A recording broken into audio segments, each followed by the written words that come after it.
موسیٰ علیہ السلام کی قوم نے پوچھا آپ کا رب سوتا ہے؟ بڑے پٹھے سیدھے سوال کر دے سن. ابھی فرعون کو ڈوبتے دیکھا سامنے، اور فرعون کے لشکر کو ڈوبتے دیکھا.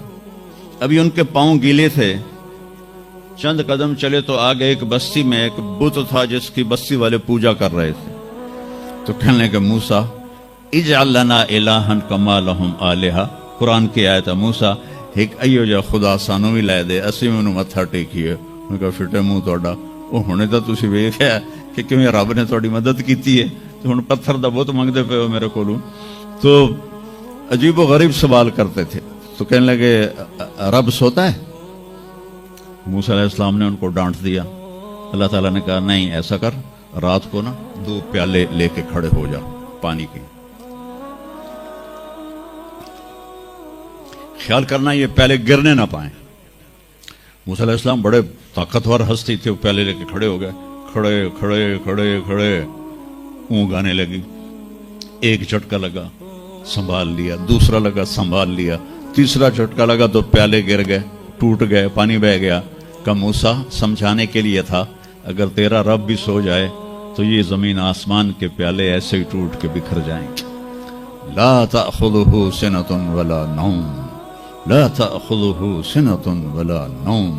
نہ وہ سوتا ہے، نہ وہ اونگتا ہے، نہ وہ کھاتا ہے، نہ وہ پیتا ہے، نہ وہ روتا ہے، نہ وہ حاجت مند ہے، نہ اس کی کوئی عمر گزرتی ہے. وہ ہر قسم کے رنگ و روپ سے پاک ہے، ہر قسم کے زمان و مکان سے پاک ہے، ہر قسم کی حاجات سے پاک ہے. سب کو دیتا ہے، لینے سے پاک ہے. سب کو کھلاتا ہے، کھانے سے پاک ہے.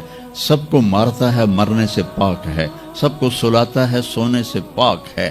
سب پر حاوی ہے، کوئی اس پر حاوی نہیں. سب کے اوپر چھایا ہوا ہے، کوئی اس پہ چھایا ہوا نہیں. یہ ہمارے اوپر ہمارے نبی کا احسان ہے کہ انہوں نے بتایا کہ اس کائنات کا بنانے والا ایک اللہ ہے، ایک صمد احد لم یلد ولم یولد ولم یکن له کفوا احد. الحمد للہ الذی بعث فی الامیین رسولا منہم یتلو علیہم آیاتہ ویزکیہم.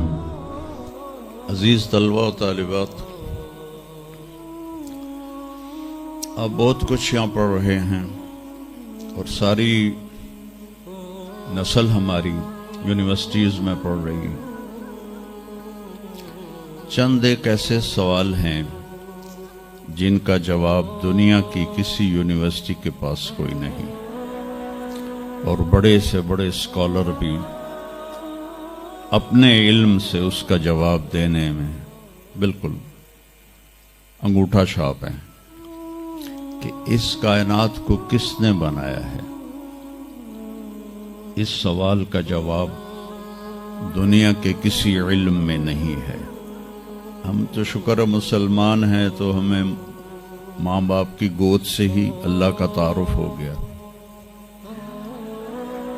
بہت پرانی بات ہے، ایک چیکوسلواکین یہاں ملا تھا، رائمنڈ میں آیا ہوا تھا. تو میں نے اس سے پوچھا کہ اس کائنات کا بنانے والا کون ہے، کوئی پتہ ہے؟ کہنے لگا اسی کو ڈھونڈنے نکلا ہوں، ابھی تک تو کوئی پتہ نہیں.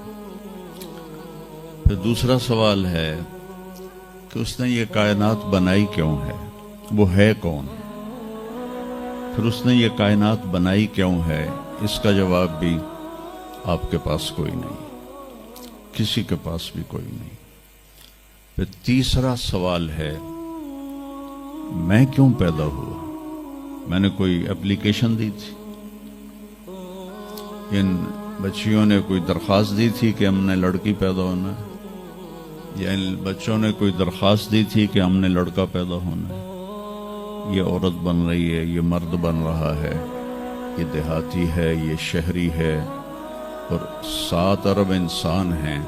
سب کی شکلیں مختلف ہیں، آنکھوں کا رنگ مختلف ہے، انگلیوں کے پوروں پر چھپا ہوا پرنٹ مختلف ہے.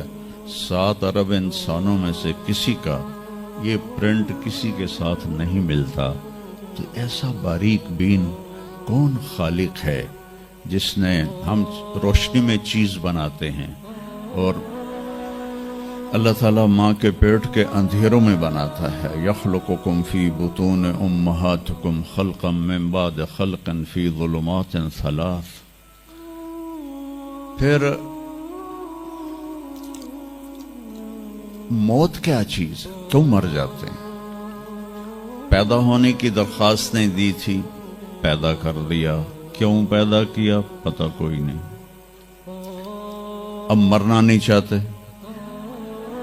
لیکن دائیں بائیں موت کے حملے ہو رہے ہیں. ایک دن مجھ پر بھی ہو جائے گا، آپ پر بھی ہو جائے گا، اور ہم ایک ماضی کی بھولی بسری داستان بن جائیں گے. تم مرتے کیوں ہیں؟ پھر کوئی جلا دیتا ہے، کوئی بہا دیتا ہے، کوئی مٹی میں ملا دیتا ہے، کوئی پرندوں کے سپرد کر دیتا ہے. پارسی وہ اوپر رکھ دیتے ہیں، گدھ آ کے کھا جاتے ہیں. تو یہ موت کیا چیز ہے؟ تھوڑا شروع میں میڈیکل میں نے شروع کیا تھا، تو پھر اللہ نے میرا راستہ بدل دیا. تو موت کیا چیز ہے؟ میڈیکل سائنس میں اس کے 200 جواب ہیں، 200، اور ایک بھی صحیح نہیں، سارے غلط، کیونکہ وہ انسانی عقل سے ہیں تو نہیں پہنچ سکتے.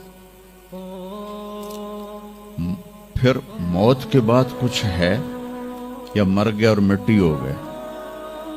یہ چند سوال میں نے آپ کے سامنے رکھے ہیں، اور پوری دنیا کے انسانوں کو چیلنج ہے کہ اپنے علم سے جواب دو. کسی کے پاس اس کا جواب کرو. نیوٹن نے یہ کہا تھا کہ اس کائنات کو 4 فورسز چلا رہی ہیں. عبدالسلام نے، پاکستانی سائنسدان اور 2 امریکن سائنسدان، 1976 میں یہ ثابت کیا کہ اس کائنات کو 4 نہیں 3 طاقتیں چلا رہی ہیں. اسٹیفن ہاکنگ نے چند سال پہلے یہ ثابت کیا کہ اس کائنات کو ایک طاقت چلا رہی ہے. اس سے پوچھا گیا وہ اللہ ہے؟ کہنے لگا نہیں، وہ اللہ نہیں ہے. اس کے پاس وحی کا علم نہیں تھا.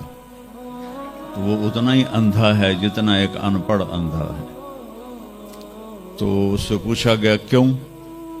تو کہنے لگا پھر سائنس کی ترقی رک جائے گی اگر اللہ کو مان لیا جائے.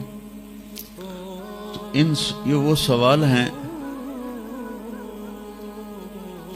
جن کو جواب ڈھونڈتے ڈھونڈتے عمر گزر جائے گی، آپ ڈھونڈ نہ پاؤ.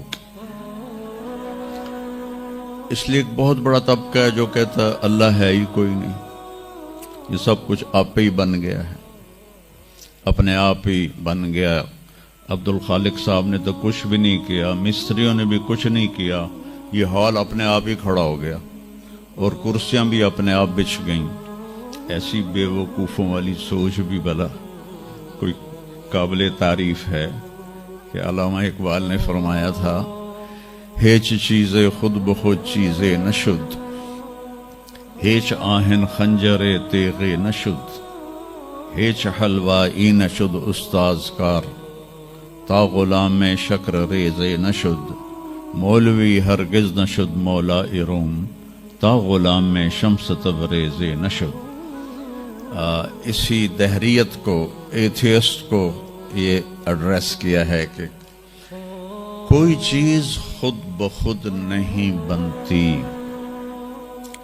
کبھی دیکھا ہے کہ ہیچ آہن خنجر تیغ نشد، لوہے کا ٹکڑا پڑا ہو اور 1000 سال کے بعد وہ اچانک تلوار میں تبدیل ہو گیا ہو، چھری میں تبدیل ہو گیا ہو، خنجر میں تبدیل ہو گیا ہو؟ کبھی دیکھا ہے؟ نہیں ہوتا ایسے. کوئی حلوائی اس وقت تک مٹھائی بنا نہیں سکتا جب تک کسی استاد کے پاس بیٹھ کر لڈو کو گول کرنا نہ سیکھے. اور مولوی روم، مولانا روم نہیں بن سکتے جب تک شمس تبریز جیسی شخصیت کی صحبت حاصل نہ ہو. میں دونوں کے مزار پہ گیا ہوں، ترکی میں اونیا میں دونوں حضرات دفن ہیں، پیر بھی مرید بھی. مولانا روم کو آج شاید کوئی دھرتی پہ جانتا بھی نہ، اور میں اس یونیورسٹی میں ان کا نام بھی نہ لیتا۔ وہ ایک فلسفی عالم تھے اور منطقی عالم تھے۔ وہ دور تھا فلسفہ اور منطق کا، مسلمانوں نے قرآن و حدیث کا علم بہت پسے پشت کر لیا تھا، اور جو فلسفہ اور منطق کے عالم ہوتے تھے وہ بادشاہوں کے دربار میں بڑی جگہ پاتے تھے۔ تو ان کے سامنے کتابوں کا ڈھیر تھا ان کے ساتھ، اور ادھر طالب علم بیٹھے تھے، انہیں وہ پڑھا رہے تھے، اور یہ کتابیں کلمی نسخے تھے، ہاتھ سے لکھے ہوئے۔ تو شمس تبریز رحمہ اللہ مسجد میں داخل ہوئے ننگے پاؤں، اور سفر کے آثار پگڑی پر بھی، کپڑے پر بھی۔ تو وہ بڑی سادگی سے پوچھتے ہیں کہ مولانا این چیز تھا، یہ کیا ہے؟ وہ کتابوں کا ڈھیر۔ تو نے اس کو یوں دیکھا تو کہا یہ تو ان پڑھ جائے چٹا انہوں میں کی جواب دیواں۔ کہنے لگے این است کہ تو نمی دانی، میرے پیارے یہ وہ ہے جو تو نہیں جانتا۔ تو ایک دم آگے بڑھے، کتابوں کو یوں دھکا دیا، ساتھ ہی تالاب تھا، ساری کتابیں تالاب میں چلی گئی۔ اب نیا پرنٹ نکالنا آج کل تو کوئی مشکل نہیں ہے، کوئی پریشانی کی بات نہیں ہے، نیا پرنٹ مل جائے گا۔ جس نے ہاتھ سے سینکڑوں کتابیں لکھی ان کو تیرا بیڑا غرق، وہ ان پڑھ بندیا تو میری حیاتی برباد کر دیتی، نہ مراد ہوڑا میں دوبارہ کتوں لکھ کے لیاواں گا۔ وہ مسکرائے، حوض میں چھلانگ لگائی، اور ایک ایک کر کے ہر کتاب خشک ان کے سامنے رکھتے گئے، خشک، اس سے مٹی نکل رہی، سامنے رکھتے گئے۔ پورا ان کا جو ان کی لائبریری تھی وہ پانی سے خشک نکال کر ان کے سامنے رکھ دی۔ ہن ملا جی دی واری آ گئی، کہنے لگے این چیز تھا، وہ یہ کیا ہے؟ این چیز تھا، وہ یہ کیا ہے؟ تو شمس تبریز بولے این است کہ تو نمی دانی، یہ وہ ہے جو تو نہیں جانتا، جس کو علامہ رحمت اللہ علیہ نے کہا مولوی ہرگز نہ شد مولا روم تا غلام میں شمس تبریز نہ شد۔ یہ ہمارے ملتان والے شمس تبریز نہیں ہیں، یہ شمس سبز واری ہیں۔ شمس تبریز تو وہ قونیہ میں ہے، دونوں کے مزار قریب قریب ہیں، ساتھ ساتھ ہیں۔ تو ایک طبقہ ادھر چلا گیا کہ آپ ہی بن گیا سب کچھ، ایک دھماکہ ہوا تھا اور ہر چیز بن گئی۔ وہ دھماکہ فرض کرو اگر یہاں کوئی ٹھا کر دے، کوئی پٹاخہ ہی چھوڑ دے، تو آپ لوگ ان دروازوں سے کیسے نکلو گے؟ بھاگتے ہوئے کہ بڑے آرام سے؟ عبد الخالق صاحب دے تو ہی چڑھ کے جاؤ گے، ساڑی جان بچے۔ اور اگر میں یوں کہوں کہ گندم کا ڈھیر پڑا تھا، اس میں دھماکہ ہوا اور گندم اڑتی ہوئی بوریوں میں جا کے فکس ہو گئی، اور بوریاں سل گئیں اور ٹرک پہ چڑھ گئیں اور منڈی میں جا کے بک گئیں، تو تسی دو جتیاں مار کے میں باہر کر دینا۔ ایک دھماکہ ہوا، وہ دھماکہ اتنا قابل تھا، اتنا علم والا تھا کہ اس سے دو طاقتیں پیدا ہوئیں، ایک سپیڈ کی اور ایک مقناطیس کی۔ تو اگر سپیڈ اور مقناطیس کی طاقت میں ایکوالٹی نہ ہوتی اور 1/10 خرب سیکنڈ، یہ ایک آسٹریلین سائنسدان کی بات میں بتا رہا ہوں، 1 سیکنڈ کے تو 100 سے زیادہ حصے ہو نہیں سکتے، لیکن انہوں نے کہا فرض کرو اگر 1 سیکنڈ کے 1/10 خرب حصے ہوں، تو وہ 1/10 خرب حصے میں اگر تھوڑا سا رفتار اور مقناطیس کی طاقت میں فرق آ جاتا تو ساری کائنات ٹکرا جاتی۔ لیکن یہ اتنی سمجھدار، اتنی اعلیٰ پڑھی لکھی کائنات ہے کہ نہ رفتار زیادہ ہوئی کہ پھیل کے فنا ہو جائے، نہ مقناطیس زیادہ ہوا کہ سکیڑ کے پھر زیرو کر دے۔ تو اس بیلنس کو خود بخود قائم ہو جانا، اس تو وڈا کملا کوئی نہیں، بے وقوف کوئی نہیں جو کہتا سورج کا بھی ایک سسٹم بن گیا، چاند کا بھی بن گیا، گلیکسی کا بھی بن گیا، اور اپنا آپ چلے جا رہے ہیں، چلے جا رہے ہیں، چلے جا رہے ہیں، ایسے ہی رہیں گے، ہمیشہ رہیں گے۔ کچھ کہتے ہیں فنا ہو جائیں گے۔ یہاں انسان جاہل ہے، اس جہالت کو دور کرنا سب سے پہلا علم ہے۔ اگر مرتے ہوئے مجھے پتا چلا کہ یہاں تو معاملہ کچھ اور ہے، جو لوٹ آئیں تو کچھ کہنا نہیں، بس دیکھنا انہیں غور سے جنہیں راستوں میں خبر ہوئی کہ یہ راستہ کوئی اور تھا۔ چلتے چلتے پتا چلا کہ ہم تو کہاں پہنچ گئے، تو اس وقت تو پھر رب ارجعون کے نعرے قرآن کہہ رہا ہے، کہیں گے رب ارجعون، یا اللہ واپس کر دے، لعلی اعمل صالحا، میں بڑے اچھے کام کروں گا۔ اللہ نے کہا کلا، اب نہیں ہو سکتا ہے۔ تو نبی جو آتا ہے 1,24,000 نبی یہ علم لے کر آتے ہیں، اور وہ انسانوں کی اس جہالت کو دور کرتے ہیں۔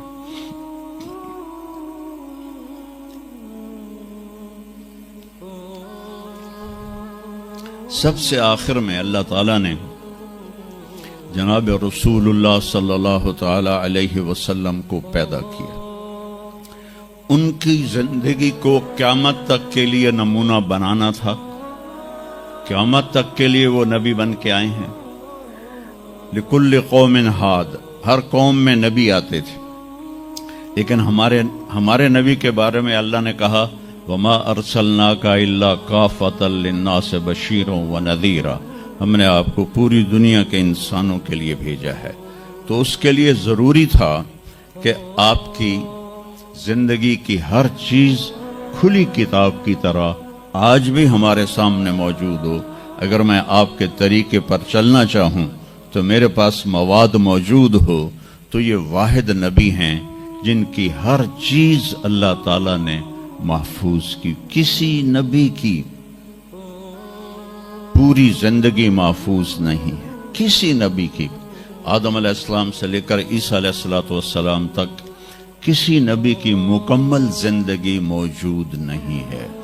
اور ہمارے نبی کی زندگی پیدائش سے لے کر آنکھ بند ہونے تک ایک ایک پل کی زندگی آپ کی ہمارے پاس موجود ہے۔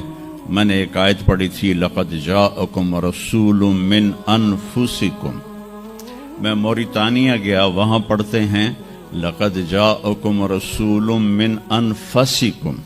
موریتانیہ ویسے تو افریقہ میں ہے لیکن عرب ملک ہے، وہاں سارے یمنی عرب رہتے ہیں سارے، اور پورے موریتانیہ میں آپ حیران ہوں گے ایک بھی بے نمازی نہیں، پورے موریتانیہ میں ایک لڑکا لڑکی مرد عورت بے نمازی نہیں۔ اور صومالیہ میں گیا، ایک بچہ بچی مرد عورت بے نمازی نہیں۔ ہمارے بچے، آپ لوگ کالج آتے ہو تو موبائل آپ کے ہاتھوں میں ہوتے ہیں، بس میں بیٹھے ہو یا گاڑی میں بیٹھے ہو، موبائل پہ آپ کی نظر ہوتی ہے۔ اور میں چونکہ 2 دفعہ گیا ہوں صومالیہ، 2 دفعہ، تو وہ بچے جب صبح جا رہے ہوتے ہیں اسکول تو ان کے ہاتھوں میں قرآن ہوتے ہیں اور وہ قرآن پڑھتے جا رہے ہوتے ہیں، کوئی میچ ہی نہیں ہے، ایسی خوبصورت زندگی ان کی۔ تو آدم سے عیسیٰ علیہ السلام تک کسی نبی کی مکمل 25 نبیوں کے نام قرآن میں ہیں، 25 آئے تو 1,24,000 ہیں۔ 1,24,000 میں 5 نبی سب سے بڑے ہیں، نوح علیہ السلام، ابراہیم علیہ السلام، موسیٰ علیہ السلام، عیسیٰ علیہ السلام اور محمد علیہ السلام۔ یہ 5 نبی اولو العزم کہلاتے ہیں، یہ سب سے بڑے رسول ہیں، سب سے بڑے رسول ہیں۔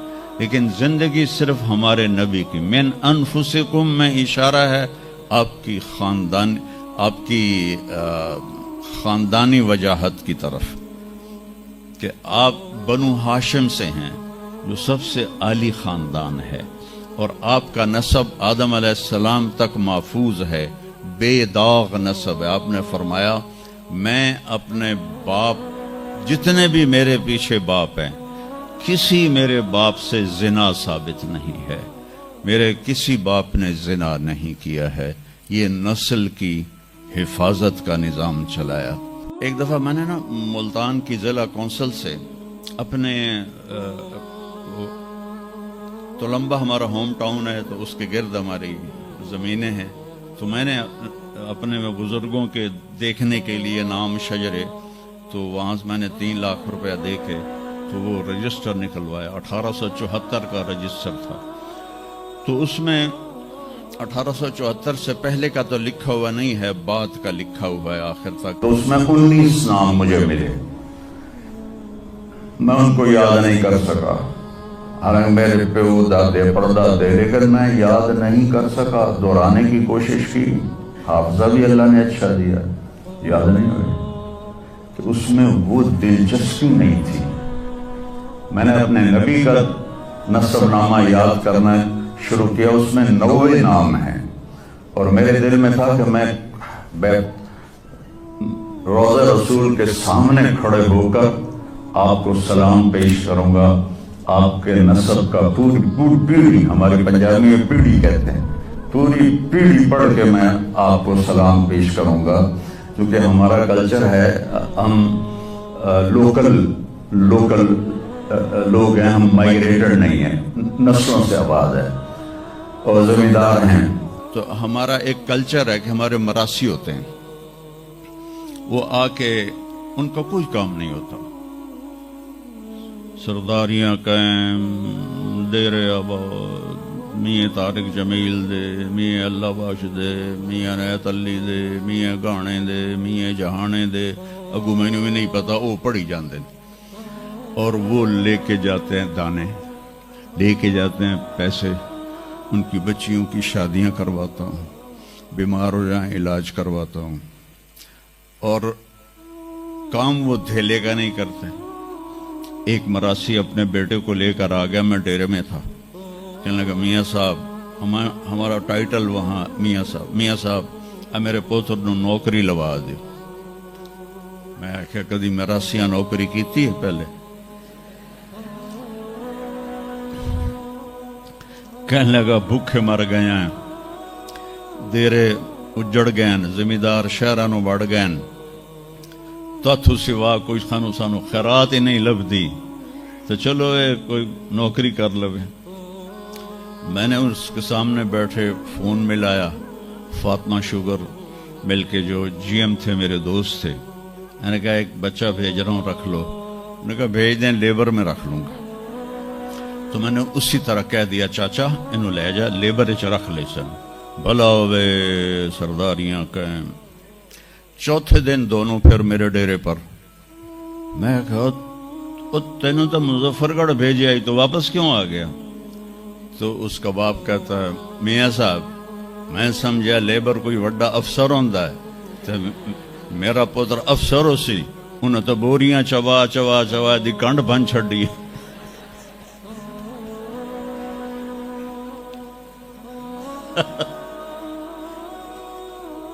میں نے کہا میں تو پہلے آکھی آئی، مراسی جڑے ہوندے نا صرف گلاں دی روٹی کھاندے، تو وہ یہ ثقافت میں نے دیکھی ہوئی ہے، اور آج بھی اس کو میں بھگت رہا ہوں، پال رہا ہوں۔ باقی سب زمینداروں نے ہاتھ کھڑے کر دیے، لیکن میں نے اس کو زندہ رکھا ہوا ہے۔ من انفسکم لقد جاءکم رسول من انفسکم۔ یہ واقعہ ہے صبح 10-11 بجے کا، تو آف سیزن تھا، اتنا رش نہیں تھا۔ تو عصر کے بعد میں نکلا نماز پڑھ کے، تو ایک لڑکا بھاگا بھاگا آیا، کہا جی آپ مولانا طارق جمیل ہیں؟ میں نے کہا جی۔ میں کہا تم مجھے پہچانتے ہو؟ کہا نہیں جی، آپ کے ساتھ لوگ تھے کافی، تو میں نے ایک آدمی سے پوچھا کہ یہ کون ہے، تو انہوں نے کہا یہ مولانا طارق جمیل۔ کہا جی میں ابھی عصر کی نماز میں پہلے آ گیا تھا. یہ عصر کے بعد مجھے وہ بات بتا رہا ہے. میں عصر کی نماز سے پہلے آ گیا تھا. پرانی مسجد میں جگہ مل گئی. بیٹھے بیٹھے مجھے نیند آ گئی تو میں نے خواب میں اللہ کے نبی کو دیکھا. انہوں نے فرمایا کہ طارق جمیل کو بھی میرا سلام کہہ دو. تو وہ جو میرا پیڑھی پڑھ کے سلام عرض کرنا تھا وہ بارگاہ رسالت میں قبول ہوا. لقد جاءکم رسول من انفسکم. کہاں سے لاؤ گے ایسا رسول کہ جس کی زندگی کی ہر چیز محفوظ ہو. پھر افریقہ میں پڑھتے ہیں من انفسکم. انفس کہتے ہیں نفیس کو, کہ ایسا نفیس کوئی ہے. ایک بدو عورت تھی, جب آپ تشریف لے گئے نا ہجرت کر کے مدینہ, تو رابغ ایک جگہ آتی ہے, وہاں بھوک لگی, پیاس بھی. تو ایک خیمہ دیکھا, وہاں پہنچے تو ایک بڑھیا بیٹھی تھی, اس کا نام تھا ام معبد الخزاعیہ. تو آپ نے سوال کیا, ماں جی ہم مسافر ہیں, کوئی کھانے کو ملے گا؟ تو نے کہا بیٹا قحط کا زمانہ ہے, کچھ بھی نہیں ہے. ایک بکری بیمار اور کمزور اور بن بیاہی کھڑی ہوئی تھی. تو آپ نے کہا اس بکری سے دودھ نکال لوں؟ تو اس نے ایسے بڑی حیرت سے دیکھا کہ یہ عرب ہو کے ایسی بات کر رہا ہے کہ اس بکری سے دودھ نکال لوں. تو وہ کہنے لگی یہ تو بن بیاہی ہے, اس کا تو ویسے بھی اس کے جسم پر بوٹی نہیں ہے, اس سے ایک قطرہ بھی کوئی نہیں. کہا ماں جی آپ اجازت دیں؟ کہا لگا ٹھیک ہے. تو وہ آپ کو غور سے دیکھنے لگی, کیونکہ انہونی بات ہو رہی تھی. آپ نے اتنا بڑا وہ تھا برتن, وہ آپ نے لیا اور اس کے تھنوں کو یوں ہاتھ لگایا تو وہ چھلک کے مشکیزے کی طرح نیچے آ گئے, اور آپ نے دودھ نکالا, وہ فل ہو گیا. آپ نے حضرت ابو بکر کو پلایا, عامر بن فہیرہ کو پلایا, عبداللہ بن اریقت جو آپ کے رہبر تھے, آخر میں آپ نے خود پیا.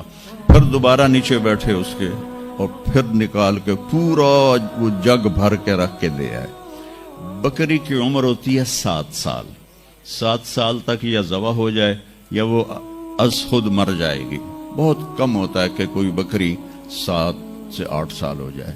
یہ اس بکری کو میرے نبی کے ہاتھ لگے تھے.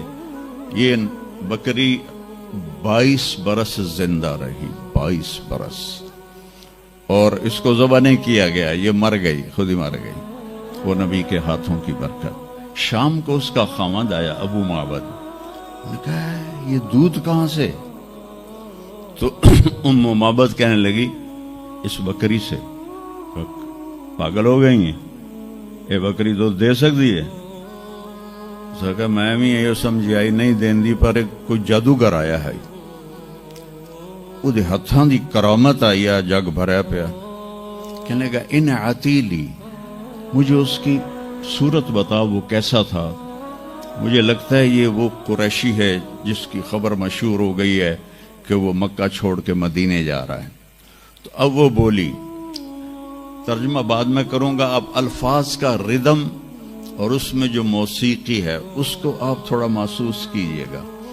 رأیت رجلا ظاہر الوداء ابلج الوجه حسن الخلق لم تعبه ثجلة لم تزری به سعلة وسیم قسیم في عینیہ دعج في اشفاره وطف في صوته سحل في لحيته كثافة في عنقه سطع اذا تکلم علاه البهاء واذا سکت علاه الوقار من انفسکم. میں نے ایک شخص دیکھا, مجھے یوں لگا جیسے 14ویں کا چاند ہی کپڑے پہن کے زمین پہ آ گیا ہے, ایسا دیکھا.